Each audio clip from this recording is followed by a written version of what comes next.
Olá pessoal, vamos à nossa aula básica de contabilidade geral. Na aula de hoje nós vamos falar sobre os conceitos introdutórios e também vamos exercitar um pouco, ok? Vamos lá. Vamos começar por conceitos importantes, tá, da contabilidade geral. O que é contabilidade?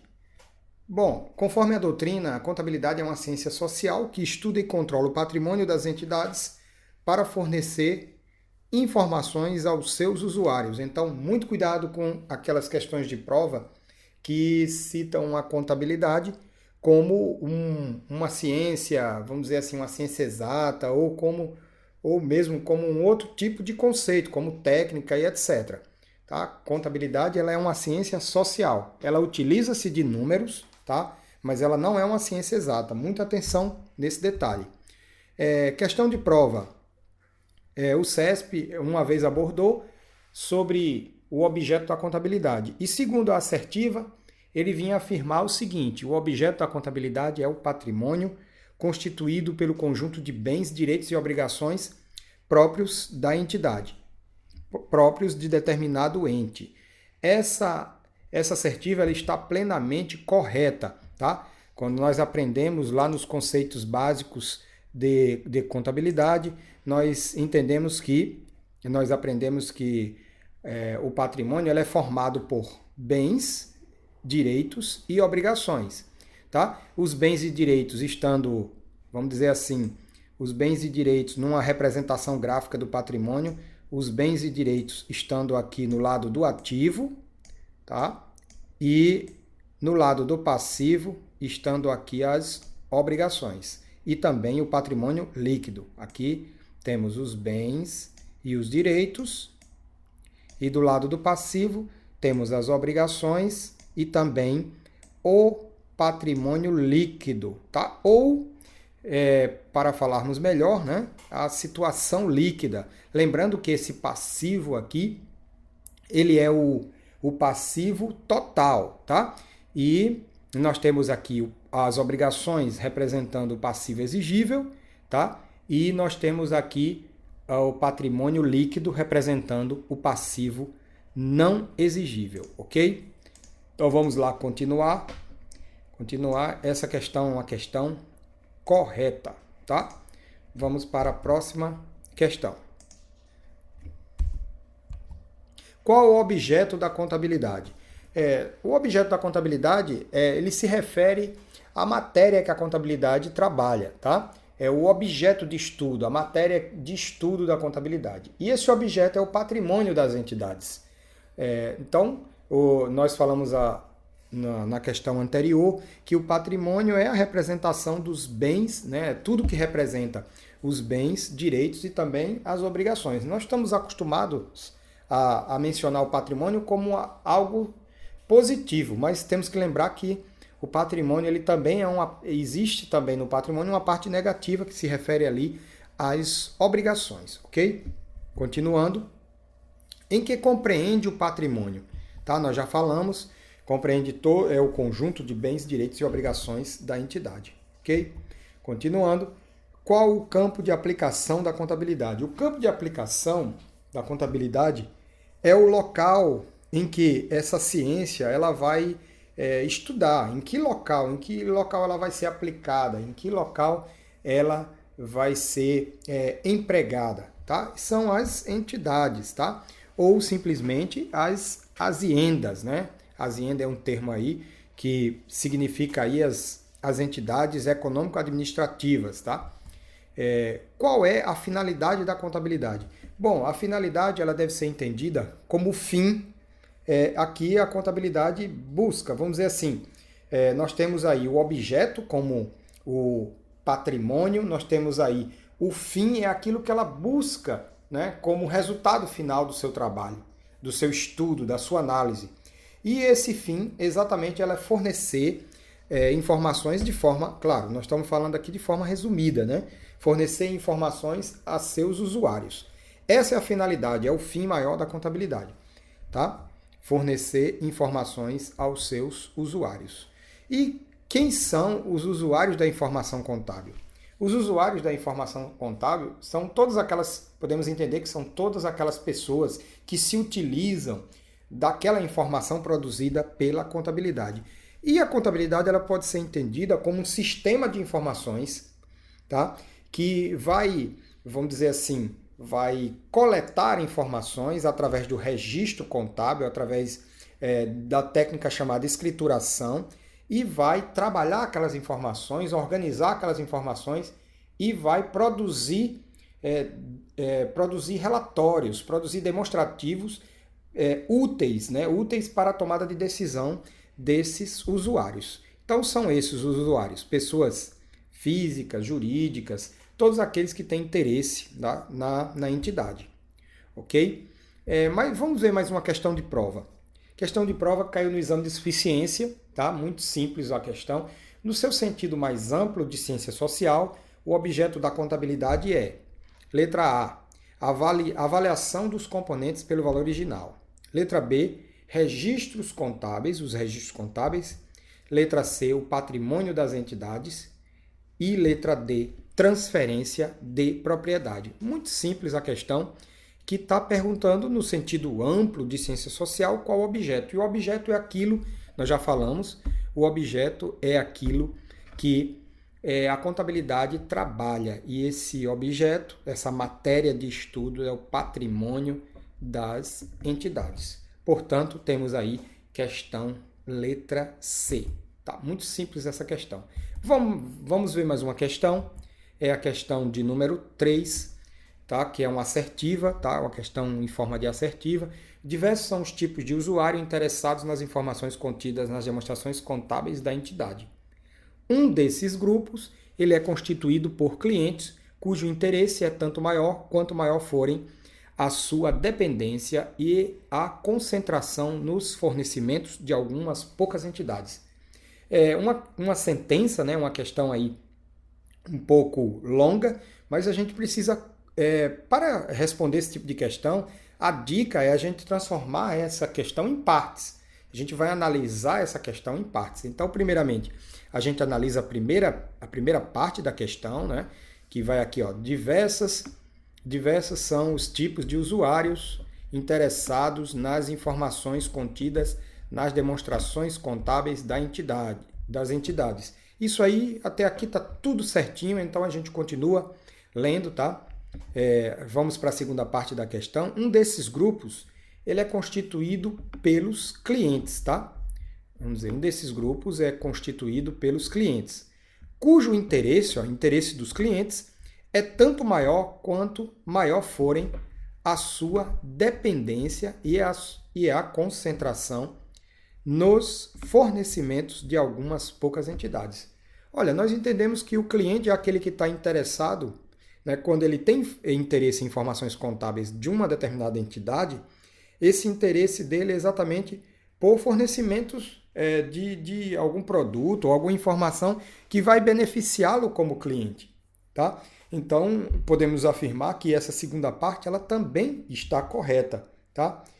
Conforme o que foi proposto. Questão correta. Vamos dar prosseguimento aí, mais uma questão de prova, tá?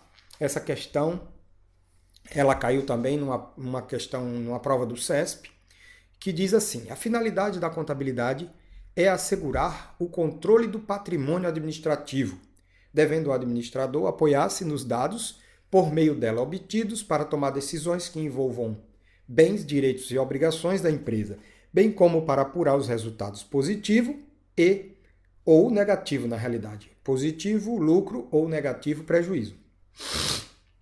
Bem, desculpe. Essa questão também nós vamos tentar aí dividir para fazer uma análise melhor, né? Então vamos lá. A finalidade da contabilidade é assegurar o controle do patrimônio administrativo. Veja só, nós vimos em tela anterior, em slide anterior, que a finalidade da contabilidade, se a gente for resumir, seria caracterizada como aí prestar informações.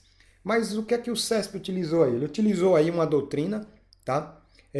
De um doutrinador que não é a doutrina majoritária, não é o entendimento majoritário, ok?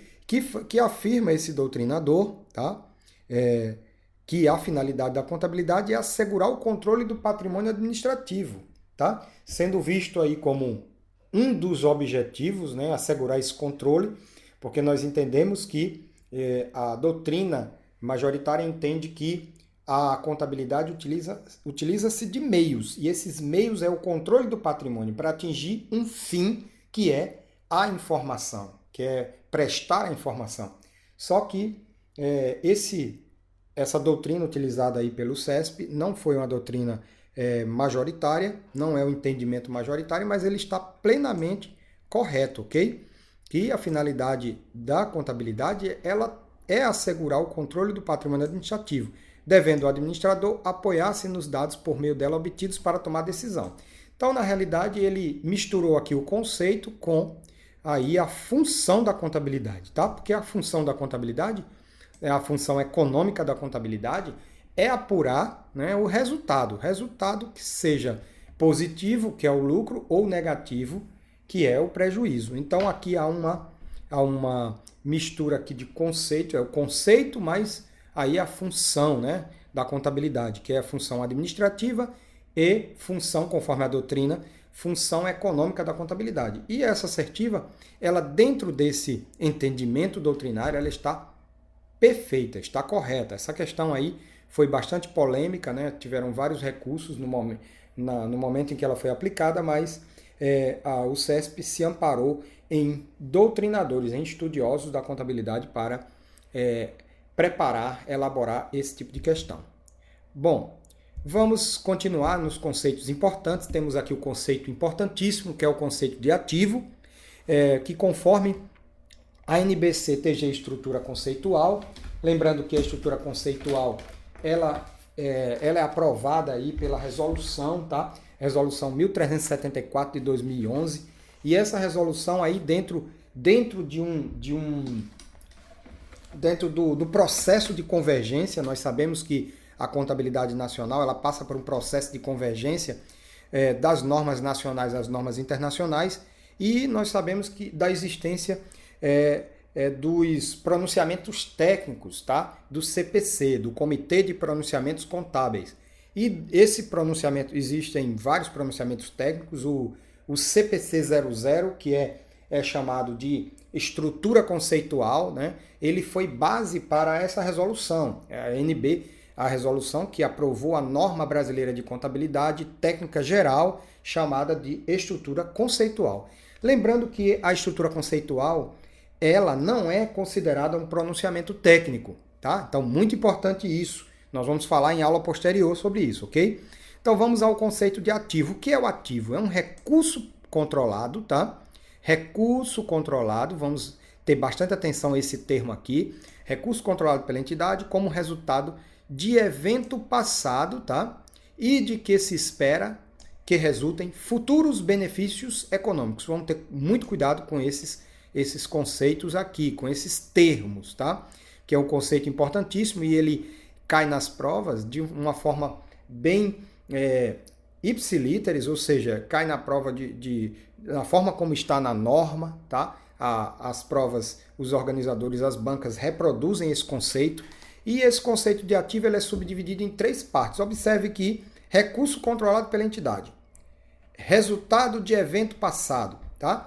E de que se espera que resulte futuros benefícios econômicos. Então, para que aquele elemento ele seja considerado ativo da entidade, ele tem que atender a esses 3 requisitos, cumulativamente, tá? Tem que ser um decorrente de um evento passado, parece óbvio isso aí, mas não é, porque eu não posso classificar como ativo algo que eu ainda vou adquirir, ou seja, decorrente de uma transação futura. Então, eu só posso classificar como ativo algo que eu já adquiri, decorrente de eventos passados, tá?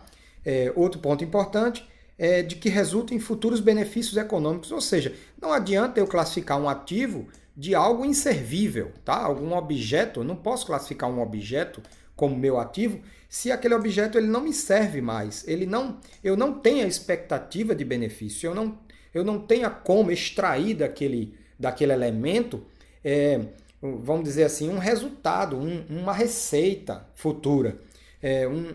uma vantagem, um benefício econômico. Então, eu só vou classificar aquele ativo se eu tenho essa expectativa de benefícios econômicos no futuro, ok? E outro requisito talvez um dos mais importantes e mais polêmicos, que tem caído bastante em prova, polêmicos porque as bancas gostam aí de colocar aí vários ingredientes referentes ao controle, ao conceito de controle. O que é um recurso controlado? Recurso controlado, será que quer dizer que a entidade ela detém aí a posse ou a propriedade? Veja só, muito cuidado, tá? Eu vou colocar aqui numa tela em branco para a gente entender melhor essa questão de recurso controlado, tá? Vou colocar aqui numa tela branca para a gente desenhar aqui algumas informações importantes. Veja só, o que significa controle, tá? Eu vou colocar aqui o conceito de controle. Na contabilidade, o conceito de controle, ele é um conceito muito peculiar, tá? Quando a gente fala em controle na contabilidade, a gente está dizendo o seguinte, que quando a entidade ela controla, tá? Quando ela controla um determinado elemento, então um elemento ali do patrimônio, esse conceito de controle significa o quê? Que ela detém os riscos, tá? Os riscos e também os benefícios daquele item. Mas o que significa isso, professor? Riscos e benefícios, tá? Vamos lá, vamos entender melhor essa questão do controle riscos e benefícios. Então, veja bem, uma entidade que ela adquire um bem, e esse bem, não importando se esse bem ela tem a posse daquele bem, ou ela tem aí ou a posse ou a propriedade daquele bem, independentemente disso. A contabilidade ela vai observar, conforme a resolução 750, a essência sobre a forma. O que quer dizer isso?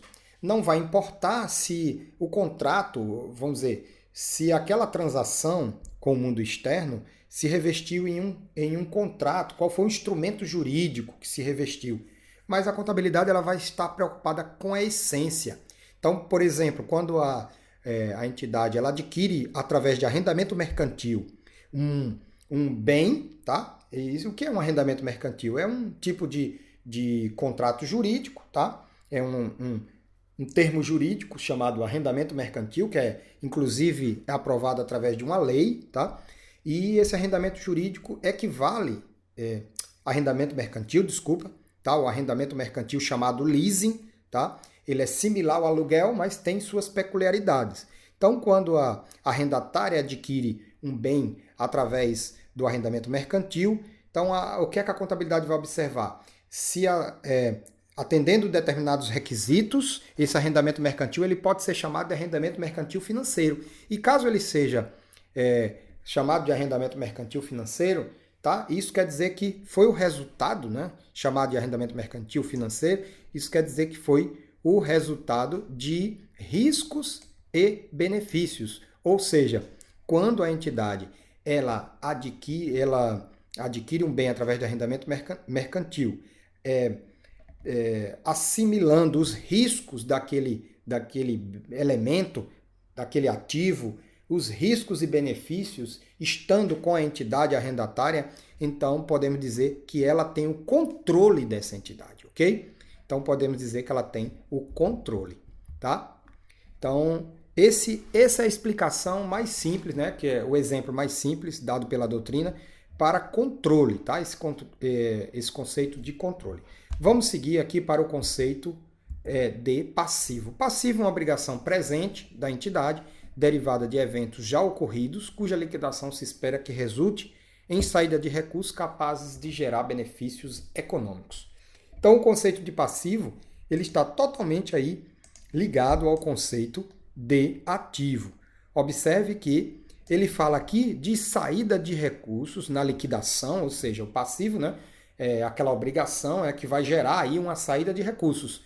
E essa saída de recursos ela tem que ser capaz de gerar benefícios econômicos. Capazes, saída de recursos, capazes de gerar benefícios econômicos. Esse é o segredo, tá? Que o ativo, a obrigação, lá quando nós temos lá na formação do nosso patrimônio, vamos entender melhor aqui, tá? Quando nós temos aqui a equação, vamos desenhar aqui a formação aqui do patrimônio, tá? A representação gráfica do patrimônio. Nós temos aqui, de um lado, nós temos o ativo, tá? Do outro lado, nós temos o passivo, tá? E desse lado do passivo, nós já falamos, nós temos as obrigações e a situação líquida, tá? Observe que no lado do passivo, nós temos aqui a origem dos recursos, porque os recursos se originam do lado do passivo e eles são aplicados no lado do ativo, onde nós temos aqui, conforme a doutrina, bens e direitos, tá? Então, aqui nós temos a origem, tá? A origem. E aqui nós temos a aplicação, tá? No lado do passivo, aplicação, nós temos. Temos aqui a origem, ou seja, a origem do patrimônio, a origem dos recursos, tá? A origem, nós temos aqui o capital de terceiros, né? Através das obrigações, ou capital próprio através da situação líquida, o patrimônio líquido, que é o capital dos sócios. E esses valores eles são aplicados aqui. Então, se nós temos aqui a origem dos recursos, tá, da entidade, nós temos aqui no passivo, isso quer dizer que a saída desses recursos vai gerar benefícios econômicos. Ou seja, se eu classificá-la como passivo, então a saída desse recurso, a liquidação, eu espero que a saída desse recurso gere benefícios econômicos, porque esses conceitos de ativo e passivo eles estão interligados, ok? Então vamos seguir, tá? Passivo é obrigação presente. Nós temos aqui também que é uma obrigação presente, tá? Então, por quê? Parece óbvio, tá? Mas o passivo, eu não posso classificar no passivo, por exemplo, uma obrigação que eu pretendo ainda obter, que a entidade ela ainda vai se comprometer num futuro. Eu tenho necessariamente que classificar como passivo aquela obrigação que seja presente. Eu vou observar, hoje eu tenho essa obrigação, se eu tenho essa obrigação, então eu devo, hoje, naquele momento, tempestivamente, classificar aquele passivo, ok?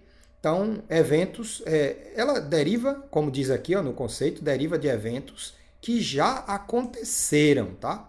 É obrigação presente, mas que deriva de eventos que já aconteceram, tá? Continuando, temos aí outro conceito importante, tá? Temos aqui o conceito importante que é... vamos lá.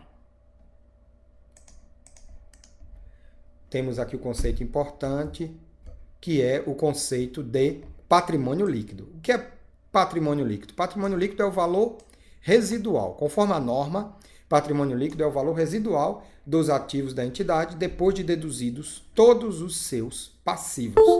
E o que significa isso? Patrimônio líquido, vamos compreender melhor aqui. Vamos colocar aqui uma tela branca, tá? Para a gente compreender melhor, tá? O patrimônio líquido, vamos desenhar aqui. Vou desenhar aqui fazer aqui a representação gráfica do patrimônio, tá? Fazer aqui a representação gráfica do patrimônio. E nós vamos entender o seguinte, mais uma vez, na representação gráfica do patrimônio, nós temos aqui, tá um pouco feio aqui o desenho, mas dá para a gente entender, né? Temos aqui o ativo e o passivo, o lado do ativo e o lado do passivo, na representação gráfica do patrimônio. Então, nós temos aqui, quando o ativo ele é maior do que o passivo exigível, ou seja, ativo maior que o passivo exigível, o que é que nós temos? Nós temos patrimônio líquido, tá?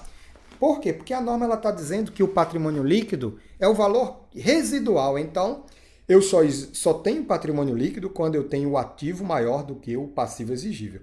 Lembrando, um detalhe muito importante aí, que cai bastante em prova, quando o ativo ele for igual ao passivo, nós não temos patrimônio líquido. O que eu vou ter é uma situação nula, tá? Essa situação aqui representa uma situação nula.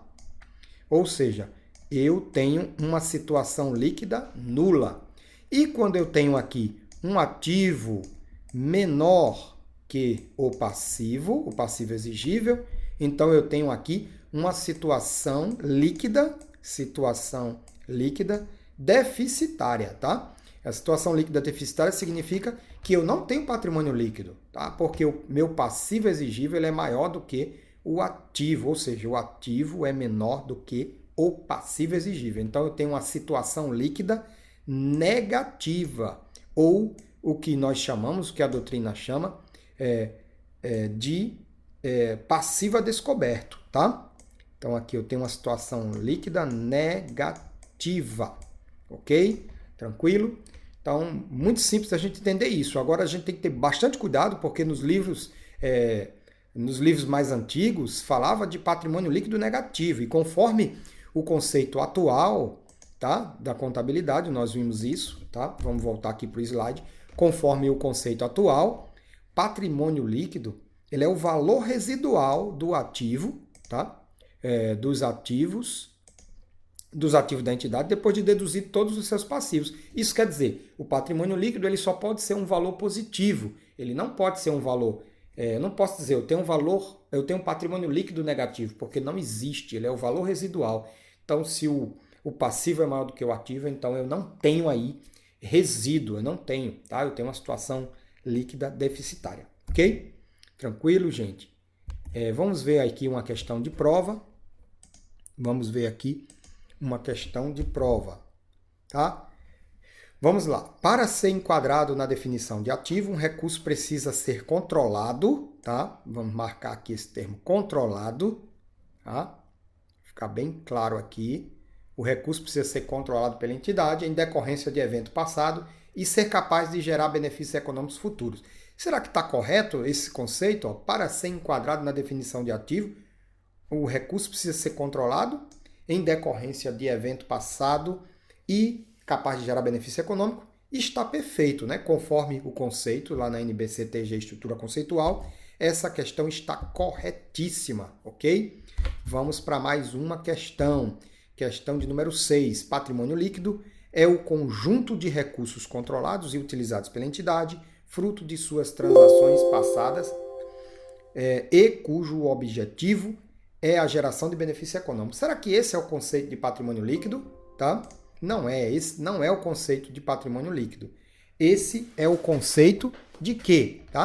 É o conjunto de recursos controlados e utilizados pela entidade, fruto de suas transações passadas e cujo objetivo é a geração de benefícios futuros. Esse é o conceito de ativo, tá? É o conceito de ativo. Portanto, essa assertiva, ela está errada, ok? Então, nós finalizamos aqui essa aula e nós vamos trabalhar outros conceitos, tá? A partir da próxima aula. Até mais, pessoal!